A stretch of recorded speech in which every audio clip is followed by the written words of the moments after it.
Coach, can you describe just what the feeling is now, with the offense doing what it did, compared to about a week ago? And is there kind of now a newfound zest with the season after this past Saturday?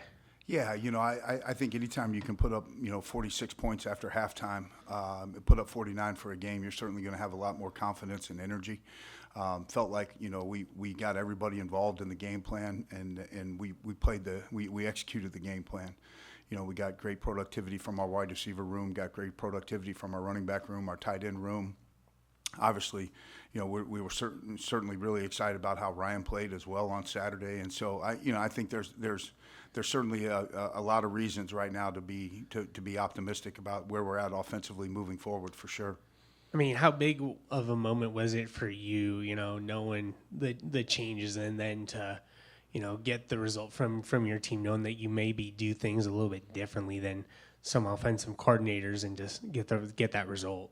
Well, for us, it's the bottom line is we still want to find a way to win, and so you leave there and we fell 2 points short, from getting a win, and so there's certainly reason to build. Certainly excited about what we did offensively on Saturday, but we got to find a way to get one more point than our opponent, and that's playing complementary football, and we got to continue to work and dig to find those 2 more points, and. I feel like the energy from an offensive standpoint is high right now because guys, we're using everybody on the field, whether it was our wide receivers, tight ends, running backs. We got contributions from every position group, and so guys certainly have a different level of juice about them right now. We just got to continue to dig to find those 2 extra points so we can get away with a win and feel really good about where we're at as a program there. How would you compare and contrast Hudson and Ryan as runners right now? Well, I think when you look at Hudson, he's a really good athlete. We didn't run him as much early in the year. If we were to run Hudson right now, if we were to give Hudson the same game plan that we gave Ryan on Saturday, he would be able to execute it. He would be able to execute that plan. And that was part of I think the evolution of where we're at is how can we continue to utilize everybody on the field and maximize the ability to force people to defend 53 and a third by 120. We got to be able to get productivity out of our tight end room. We got to be able to get productivity out of our wide receiver room. And so, those were 2 areas that were important to us this week. And, those 2 groups of people really stepped up for us on Saturday. Moving forward, we're going to be able to use both quarterbacks moving forward and have a plan for both. But when you look at him athletically, I think Hudson doesn't get enough credit for how good of an athlete he is. Early in the season, we saw him, be able to extend plays and make plays out of the pocket. And obviously we saw Ryan do that on Saturday as well. Not only just scrambling for first downs, but also in the run game too. You're saying you have a plan to use them both this week? We do. I think moving forward, it's our responsibility as an offensive staff to continue to put our players in the best possible position to be successful. And for us, it's how can we go about doing that with all of the available pieces to us. So it could be using them both in the same game, assuming both are healthy. Could be, yeah. Okay. Yep. What would it mean to this team to score first? Well, we felt like we were in a good position to do that on Saturday. I think when you go back and you look at the last 2 weeks, we had a good drive going early in the game up at Camp Randall, and we got a holding call, when we were just shy of midfield. Same thing happened here. We get Reggie Love loose in the open field, and, we get a run down to the 10-yard line, and, we get that run called back for holding. Then we get behind the sticks. And so, I think both of those opportunities on our opening drives the last 2 weeks, we had good things going, and, it was self-inflicted wounds that got us. And so we got to continue to emphasize and harp on the details and the discipline that we're going to need to be successful offensively. When you look at when we got rolling in the second half, we were behind the chains far less. Early in the first half, we had 2nd and 17, we had 2nd and 21, we had a 2nd and 13. We had far less of those in the second half, and I think that's a testament to winning the first play of every drive in the second half. But also like our discipline and focus was better in the second half, and that led to us having a high level of execution as well.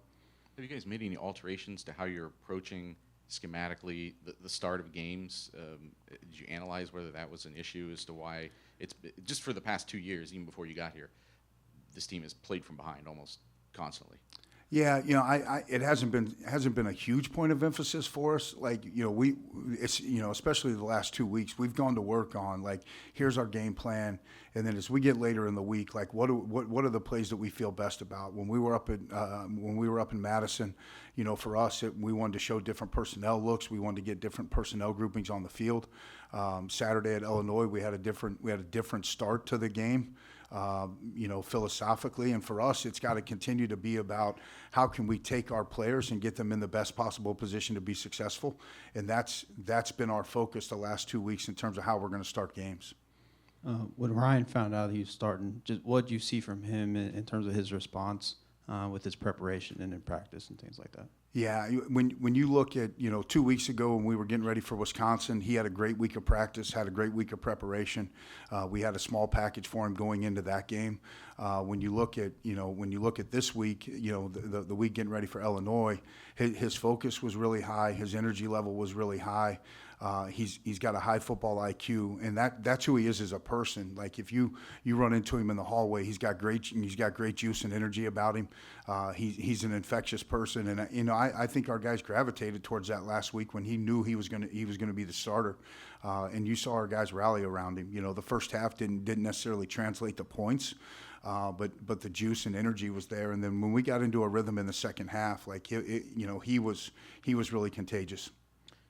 Can you just break down the last 2-point conversion there at Illinois and what needed to be better there for that to work? Yeah, when you go back and you watch it, we felt like we had the running back in the flat right now on the snap, and I think that's probably the hardest part of the read, is being able to see him and trust where you're ripping that football to. And then we had Max Clare coming open late. If Ryan could have held in there a little bit longer, because they brought pressure into it.